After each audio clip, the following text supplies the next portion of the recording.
Emoji 2 TV. I'm Coach Danzy alongside my partner, Coach Fuller. Here with Coach Malani Massey, Redemption Christian Academy. Now you're coaching the boys team this year for Redemption. Talk about how that whole process got started. So AAA, I've been coaching for about 20-something years. My primary work is in media in Atlanta. And when I get time, I come back, and I only coach AAA. So opportunity opened up. My work in Atlanta allowed me to commute back and forth. So I'm here this year. I haven't coached Redemption in about 3 years, but I'm back. Oh, okay. Yeah, she's back. She's back. so coaching males is not a difficult tour for you, or something you got to get used to doing. It's something you've been doing. In 1980, 2000, I think 1 or 3, somewhere around there, I was assistant coaching my father, Pastor Massey. We only had guys, and he just didn't want to do it that year. He kind of wanted to focus on preaching, and he gave me the guys team. And I remember at that time, and you're talking about, I'm sorry, it was the 90s, 97. You're talking about at a time when women weren't coaching high-profile guys, and a lot of people left. The guys that stayed ended up staying, and I coached that year. And the next year, he gave me the girls' team, and I did one practice with them. I was like, I can't do it. And I said, all I did, I remember, was about 5 minutes in. I was like, ladies, you gotta go harder. They started crying. I was like, no. So I've been coaching guys ever since then. Never took it back. Wow. No, I got a question about that though now, because that was at a time where the women's sports girls hadn't evolved as much. Today it's a different climate. You got a lot of girls involved. I don't think you get as much as the whining, because I know your mentality as a player was tough as nails, go hard. They wasn't ready for that. What do you think about now in today's climate? I can't do it. I can't. I grew up around boys. He knows. Played with the boys. Boys. But I like the boys, and it's just, I love women's basketball. I actually think women are more, they use more skill than athleticism. But I gotta see over the rim a little bit. I got you. I hear you. That's how I got Redemption. I'm in and out. This is 1 year that I'm back in. Well, I know the boys and girls high school coach is a woman, and she's been doing it for a while. I think you might have been the first one, right, in New York State? I've been, especially at the prep level. Yeah. Level. It was going out on the road in the 90s and being the only female playing high-profile teams, like back in the day. It was pretty cool. Now you see more women doing it. Yeah. The prep circles. You're gonna be, You don't really see rarely. prep circles. Nobody. Be very few. So what is so do you, Instagram.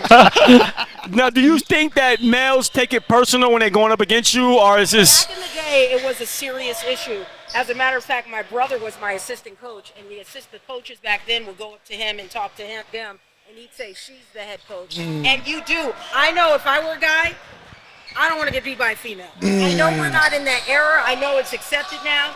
I don't want to get beat by anybody. But I certainly don't want to look down and see Coach Malani and like, oh, heck no. I'm not getting beat by her. So I don't think it's so much as a problem. I think it's more accepted, but you do not want to be beat by the girl. And you will be beat by the girl. you sure will? I mean, it's smarter than us anyway, so Now we got all that out of the way. What is your philosophy to coaching? What type of style you run? Defenses, offense? What do you like to do? So when I started the basketball program at Redemption Christian Academy. And my dad said you could only have a team if you recruit girls. They didn't play. They were double dutching and hopscotching and stuff like that, you know. So I recruited my sisters. They were singing in the choir, chasing the boys. They couldn't play. They couldn't make a layup. So my dad taught us defense. We went on to win. I have no other girl. My sister went to school on my back. But other than that, I had no other girl that could get a scholarship. He taught us defense. And even though I averaged 48 points my first season, my overall average at Redemption, I'm the all-time leading scorer. Redemption. 38 points a game, it'll never be broken. I knew it was the defense that had us going, so I am defense. Yeah. I will take a person who can play defense and will play 40 minutes of full-court defense or trapping defense over a guy that's just going to shoot off. It's not special to me. Right. You can find a guy who can average 20 points anywhere. Defense is special. In the league that we play in, you got to play defense and rebound. So my philosophy, honestly, is just defense. It's Gotcha. just defense. It's defense, and then also we run some plays, but let them go out and play ball. You see so many guys, I know you guys have seen it, who can get on the street, you can go anywhere, see them playing ball, they'll kill, and you try to put them in a run this play, and like robots. So play defense, have some plays for movements, do the fundamentals, and just go play ball. Oh, have fun, basically, is what you're saying. Basically, just have fun. And I don't have to worry about losing my job, as my dad said. You good? No pressure from upstairs. No question about it. Is to put guys in their position. Like I've got guys who come to me. I coach mostly post grads. I have some seniors. They're 5'11". They're playing the 2 and the 3. You want to play D1 at 5'11"? 9 times out of 10, you're not going to be a 2 guard. Right. So I have the luxury of being able to say, like I have a guard now. Jalen played AA last year at Johnson. He scored 30 points. He's not going to score 30 points with me. If you want to play at that next level, Right. you got to do other things. You got to show that you're a point guard. So that's my philosophy, trying to get these guys in positions where they can play at the next level because I don't have to work. Got you. Right, exactly. That's a good point, actually. Now, the showcase, bringing guys here, what's that like with expectation, getting guys out, being able to get your program seen and different things of that nature? It's excellent. It's good to be here. I've never been to, honestly, as a prep coach, I've never been to a showcase, didn't know what it was about. I think this is excellent for the guys, and it's their first time out this year as well, so it gives them an opportunity to see the competition, see where they are, and I just think they did an excellent job putting the showcase together. And like you said, getting them up and down the court.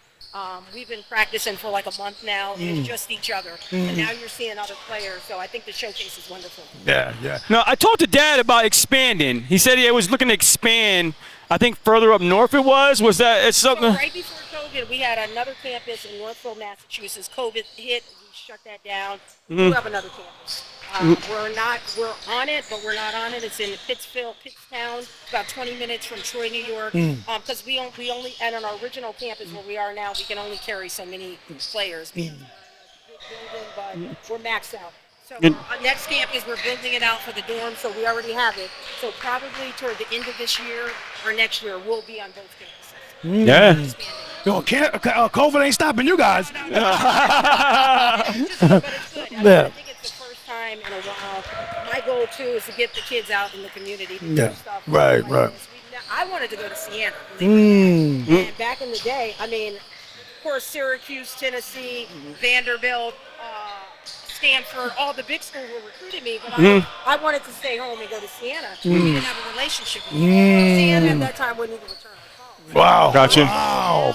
Is to be able to build the relationships in the community, not just basketball. Like Right. guys to meet the cops. You know, there's a Detroit Police Department. There's a bad reputation when it comes to young black men and when it comes to cops. So I want to build. We brought them dinner the other day, going out in the community, building relationships, going to visit senior citizens because basketball is an inward. You got to have some skills. Right. You guys Right. Right now. Yeah. You know it.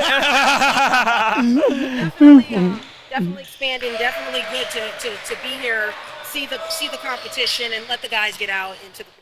Now let's switch it real quick. Awesome. Now you're doing. You came out. You gave your little handle out earlier, but you're doing the radio. Talk to us about your radio. Give us a shout out to your radio so people know where to follow you and everything else. So therefore, I don't know. I just want to use that one. Therefore, I am the first. My goal. I went to Redemption and I chose Syracuse University because they had the #1 communications program in the country. And when I graduated, I had my eyes on the #1 news talk radio station in America, which was in Atlanta. Everybody said I could not get there because I'm black. They don't have black people. So it took me 30-something years to become the first African-American female talk show host on the #1 news talk radio station. Wow! Congratulations! Wow! Awesome. All of America. So I have a show in Atlanta. I have a live show. It lets me travel back and forth. I can do some of my work from here. But if you want to follow me, I'd say since this is coaching, I've got one page for that. Give us both. Go to MALANIKAI.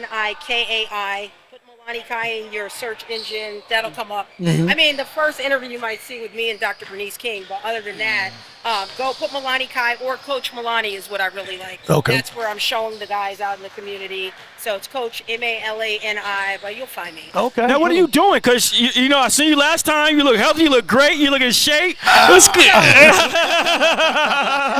You know. He was saying That's you got to hit you. I don't know what you're talking Oh no, you.